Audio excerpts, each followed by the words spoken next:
Assalamualaikum warahmatullahi wabarakatuh.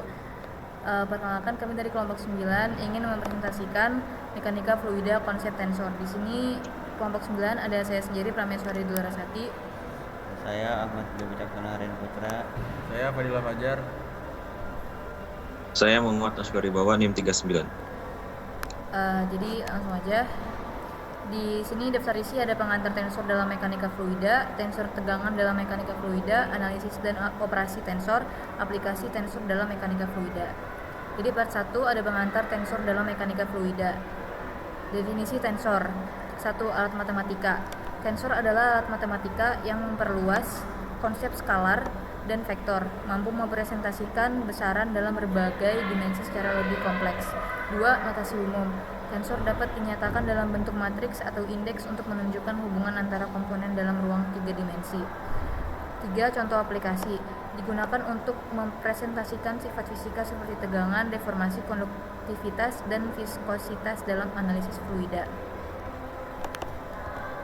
Lalu ada peran tensor dalam mekanika fluida, yaitu representasi tegangan. Tensor tegangan menggambarkan distribusi gaya persatuan luas dalam fluida pada berbagai arah, penting untuk analisis keseimbangan gaya. Lalu ada analisis deformasi. Tensor deformasi mengukur tingkat dan arah perubahan bentuk fluida akibat gaya eksternal. Lalu ada aliran fluida.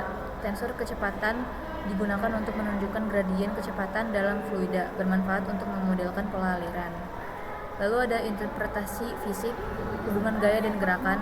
Tensor menjelaskan hubungan kompleks antara gaya yang diterapkan pada fluida dan responnya berupa percepatan, deformasi, atau pola aliran. Lalu ada sifat anisotropik. Melalui tensor dapat dilihat bagaimana sifat fluida mungkin berbeda pada berbagai arah, misalnya pada fluida non-Newtonian. Lalu ada visualisasi fenomena. Tensor mempermudah memahami dan menggambarkan fenomena mekanik seperti tekanan normal, gesekan, dan perpindahan energi. Selanjutnya akan dibacakan oleh rekan saya. Selanjutnya adalah tensor tegangan dalam mekanika fluida.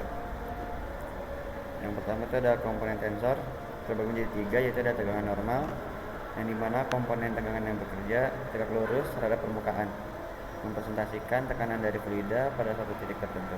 Yang kedua ada tegangan geser, komponen tegangan yang bekerja sejajar terhadap permukaan, menggambarkan gaya gesekan internal akibat perpindahan lapisan fluida yang saling bersinggungan.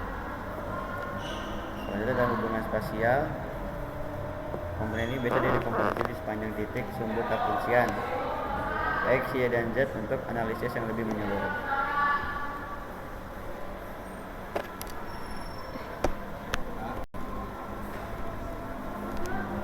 Selanjutnya ada representasi matematika. Terjadi menjadi 3, yaitu ada notasi matriks, yang dimana tensor tegangan dinyatakan dalam bentuk matriks 3x3 dengan elemen-elemen yang mewakili komponen tegangan normal dan geser di sepanjang 3 arah. Yang kedua ada tensor order 2, yaitu sebagai tensor order kedua, tensor tegangan berfungsi memetakan satu vektor tegak lurus, permukaan menjadi vektor tegangan total pada bidang tersebut. Selanjutnya ada ketergantungan koordinat, yaitu komponen-komponen tensor tergantung pada sistem koordinat yang digunakan, tetapi sifat tensor itu sendiri tidak berubah terhadap rotasi sistem koordinat. Selanjutnya ada keseimbangan tegangan dalam cairan.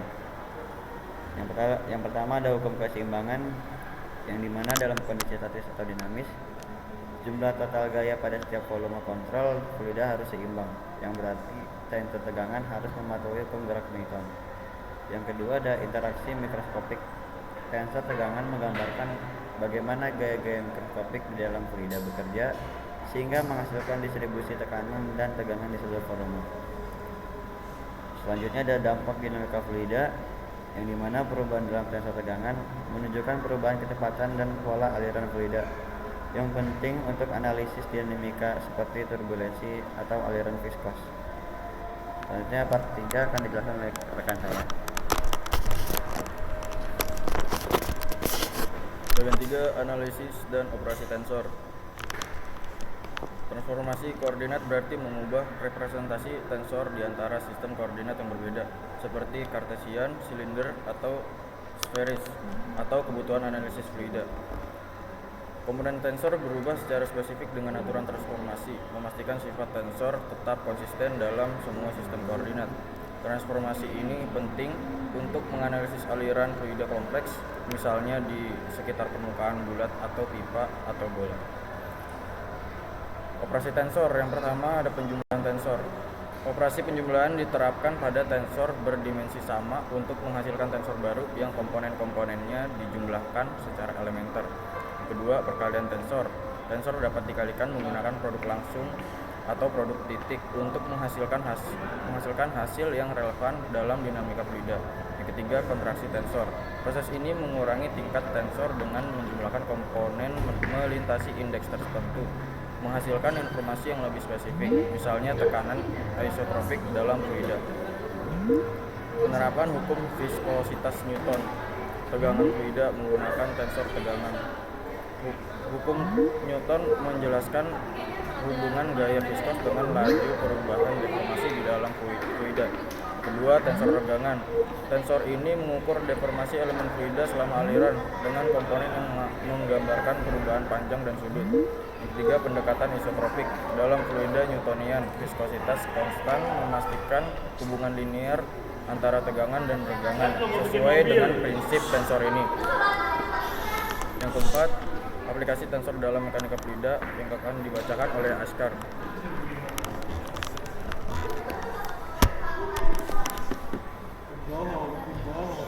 Oke, izin lanjut. Oke kan, keempat. Di sini ada analisis aliran untuk satu di silangan untuk memodelkan bagaimana tekanan maupun dinamis. Yang kedua, efisiensi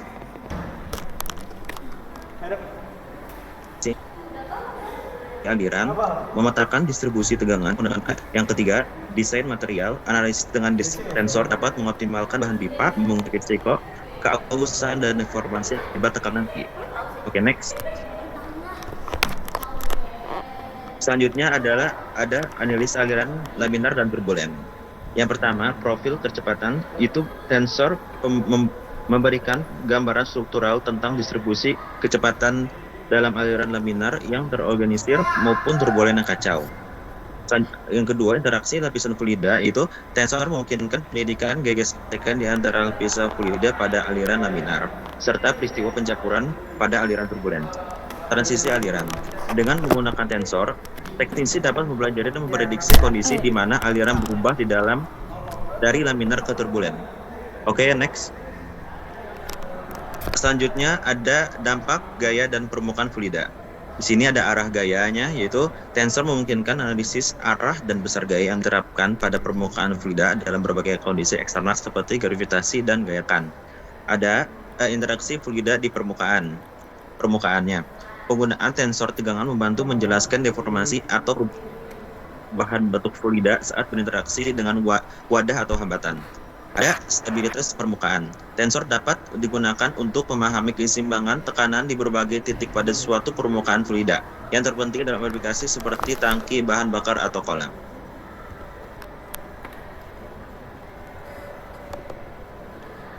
Baik, sekian dari kami kelompok 9. Kurang lebihnya mohon maaf. Wassalamualaikum warahmatullahi wabarakatuh. Assalamualaikum warahmatullahi wabarakatuh.